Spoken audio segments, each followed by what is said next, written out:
The Old West is full of legendary figures who live lives of adventure, danger, and excitement. Among them was a woman as tough, courageous, and legendary as any of her male counterparts. Her name is Stagecoach Mary, and her story is one of perseverance, determination, and for not being constrained by society's expectations. In this video, we'll explore the incredible life of Stagecoach Mary, the toughest woman in the Old West, and how she made her big mark in history.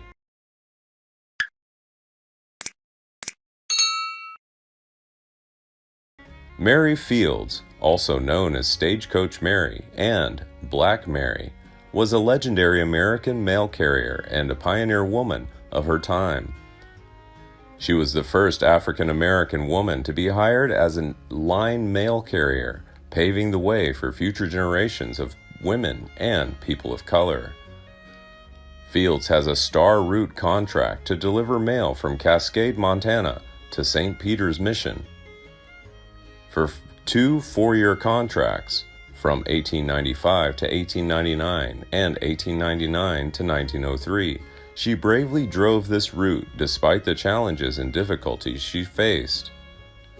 Author Miente Metcalf McConnell's research on Mary Fields uncovered groundbreaking information she shared with the U.S. Postal Service Archives historian in 2006. This information allows the USPS to officially acknowledge Mary Fields' important contribution as the first female African American star route mail carrier in the United States. Mary Fields was born into slavery in 1832 in Hickman County, Tennessee. She was released after the Civil War ended in 1865. Fields began finding work as a maid on a steamer named the Robert E. Lee, which sailed downstream on the mighty Mississippi River. It was there that she met Judge Edmund Dunn, who eventually became her employer. When Dunn's wife died, he sent Fields and his 5 children to live with his sister, Mother Mary Amadeus, in Toledo, Ohio. Mother Amadeus was the Mother Superior of an Ursuline convent, and Fields served as a servant in her household. In 1884, Mother Amadeus went to Montana to establish a school for Native American girls in St. Peter's Mission, west of the Cascade. Fields, who had become close to Amadeus, rushed to Montana to take care of her when she fell ill with pneumonia. Fortunately, Amadeus recovered and Fields remained in St. Peter's, where she took on a variety of jobs, including maintenance, repair, laundry, gardening, freight, and even tending chickens. Fields proved her worth and eventually became a foreman, doing what was considered a man's job at the time. At the time, Native Americans called Field White Crow because she acted like a white person but had black skin. Her work in the convent was peaceful, but her short temper and crude habits upset the religious community.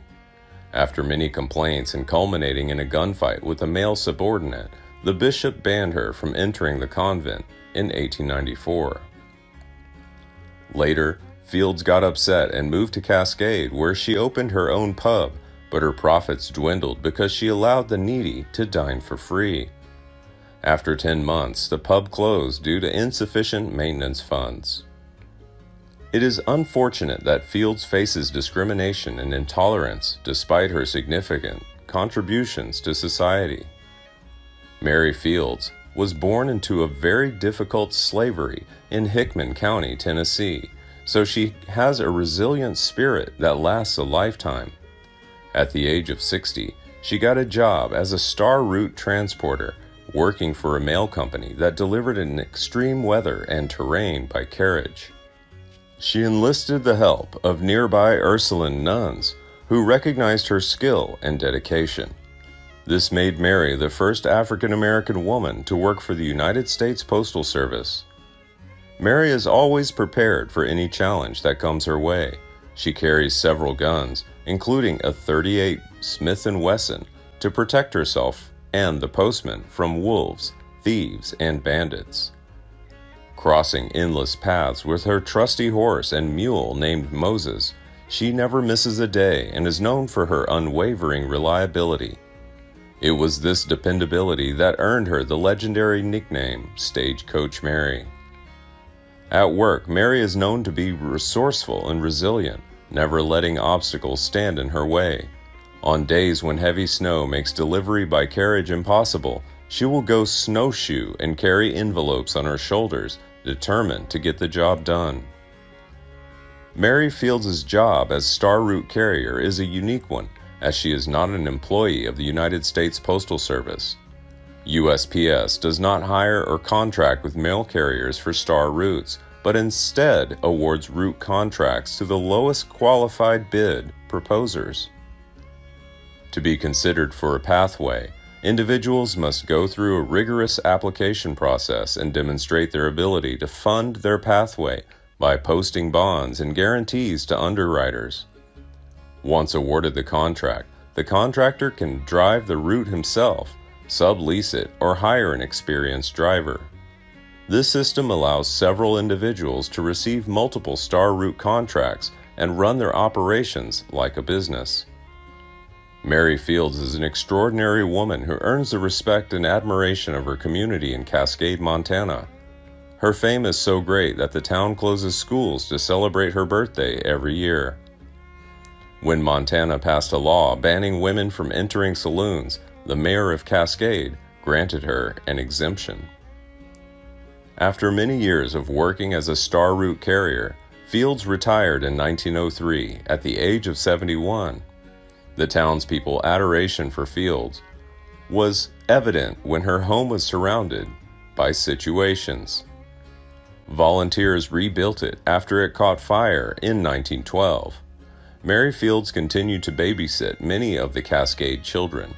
At the same time, she also owns and operates a laundry service in her home, demonstrating her entrepreneurial spirit and hard-working nature.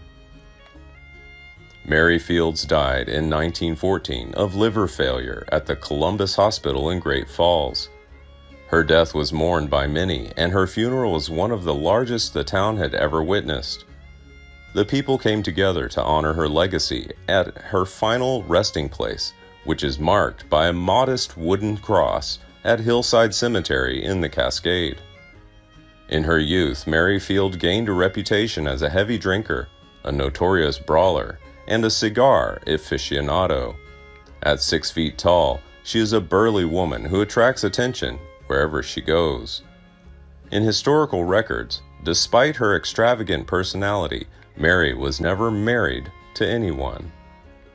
As we come to the end of Stagecoach Mary's exploration of life, it becomes clear that she is a true pioneer and an inspiration to all. She defied society's norms and expectations, breaking down barriers and paving the way for generations of women to follow. Mary Fields has shown us that strength, determination, and grit can conquer any difficulty. Her legacy lives on, not only in the stories told about her, but also in the hearts of those who continue to draw inspiration from her life. So let's remember and honor the incredible spirit of Stagecoach Mary, a woman who proved that anything is possible with a little courage and a loving heart. Please like and share if you find the video content interesting and useful. Don't forget to subscribe to the channel and comment below so as not to miss the upcoming interesting videos. Thanks for watching.